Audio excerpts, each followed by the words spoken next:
Hello children, last lesson we have discussed about characteristics of virus. Today we are going to talk about the damages caused by malicious software. That means by these kind of malicious codes or these virus types. So what type of damages they are going to do it within our computer, we'll try to understand.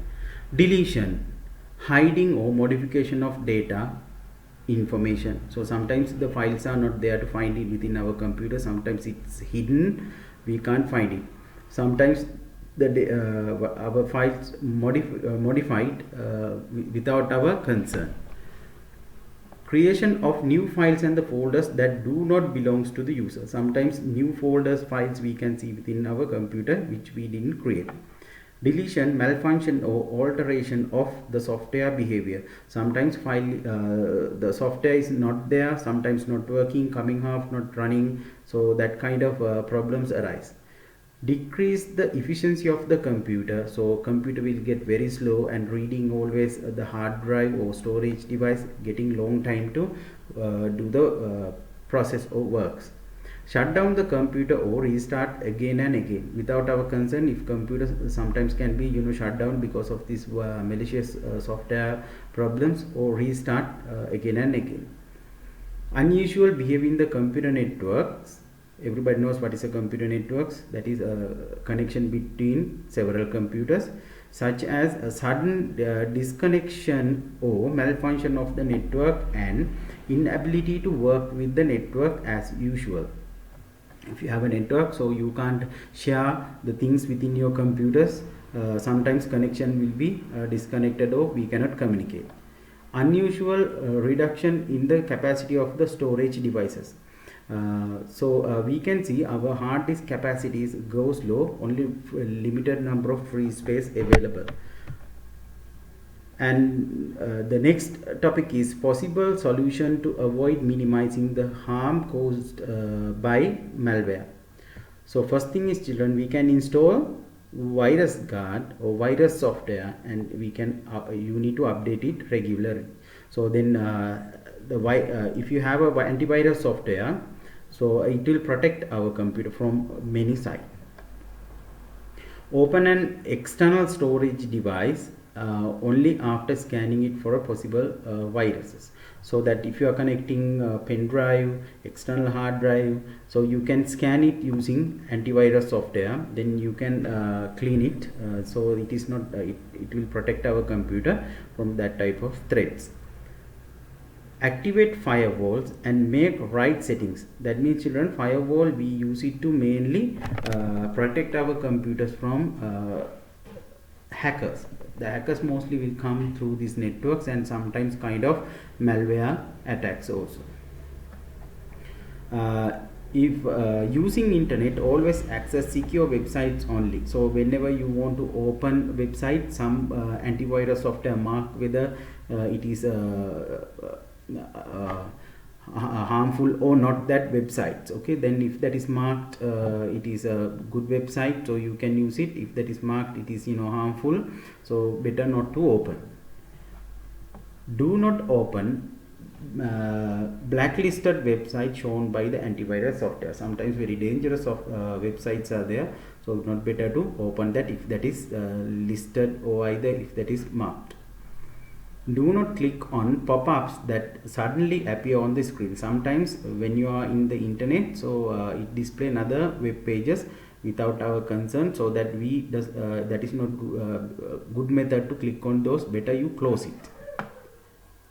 Do not open suspicious email or attachment. Sometimes if with the interesting topics, if email is arise, if we don't know who has sent that one, better not to open this, because mostly that type of emails attachment what they have sent with that may be a virus. For daily use, normally maintain limited user account which can allow only limited number of tasks. Now think that if your computer is used by you and another outside few users, you can make your account administrator So as example, in Windows operating system, you can create user account. You know that you can put a password. Likewise, so you can create your account as an administrator account. With the administrator account, you all can do all the tasks. Then other accounts who's log into this, for the other users, you can make that account into limited account. So then they are not, we can set up what to do, what to not with that account. So we can limit that connecting these external devices, and some tasks they need protecting from these kind of threats. Update all the software installed in the computer, including the operating system. Mostly these malware attacks goes to this operating system. Then you may experience sometimes your computer is not starting, then operating system not loading properly.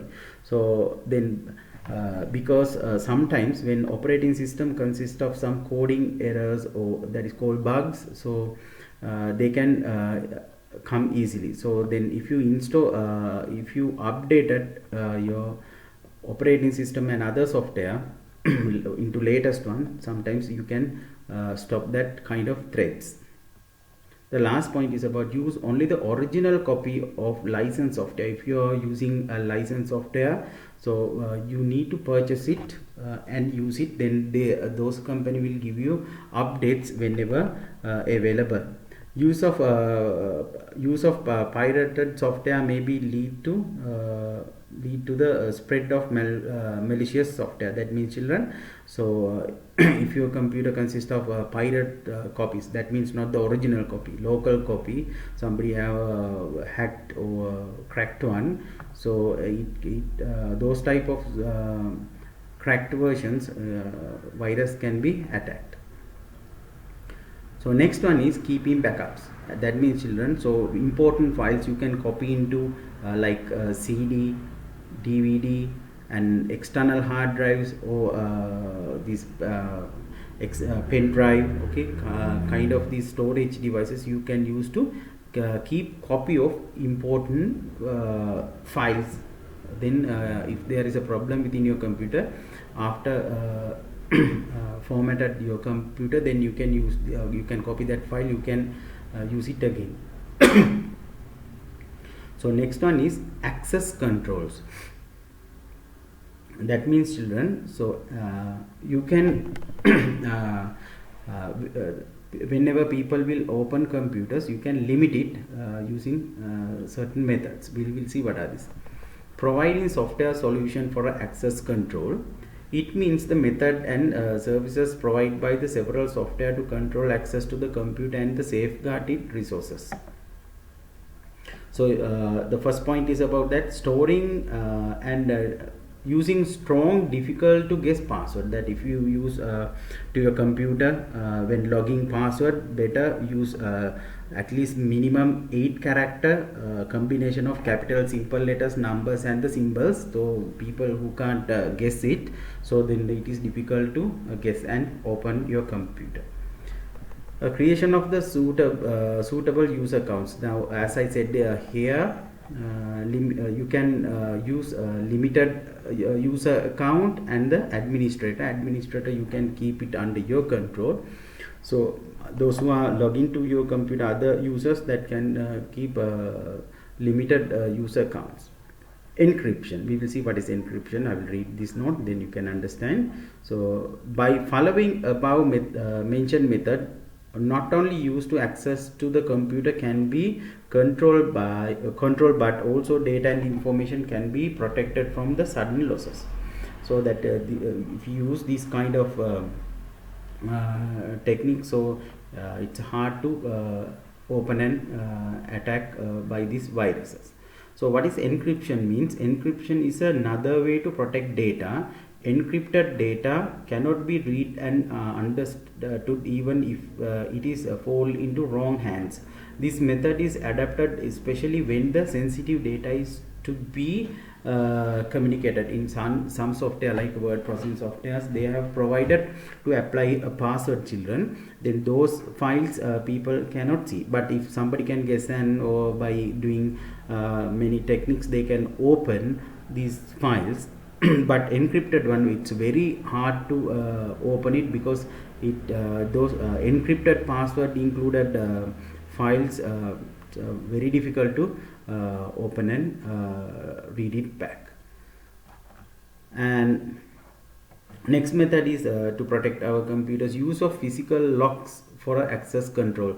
A computer system data and information stored in the computer and the software are protected by using devices and the methods that are in form of hardware. In this method, for these following methods are used. We will see what are these physical locks. Keeping the computer at the secure place. Now think of if you have a computer lab, you can lock properly, properly and keep, then people can't access the location. It is advisable to keep the computer that containing sensitive and the valuable data information at the secure place, so that it will be protected from thieves and the unlawful entry of the people. So mostly and companies, if you get, there are people who guard it, and sometimes it is locked by the very powerful locks. And the second one, use CCTV cameras and alarms.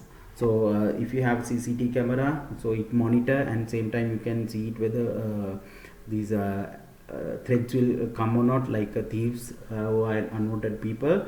And alarm is there, it will alarm when somebody entered to that locations. And the next one is biometric password. The normal password, if we are typing a name, biometric password, I think you know that some you may see in some mobile phones and some computers, fingerprint, you need to use it as a password. So sometimes it is a voice, sometimes Irish or I it use. We will read and see. At the present, fingerprints and the voice recognition methods are widely used to access computer system and to open the doors of the computer laboratory. Unlike conventional password, using this biometric password is somewhat a modern method. Permission is to access the system is granted only after recognizing authorized person's identity through fingerprints, voice, face or Irish.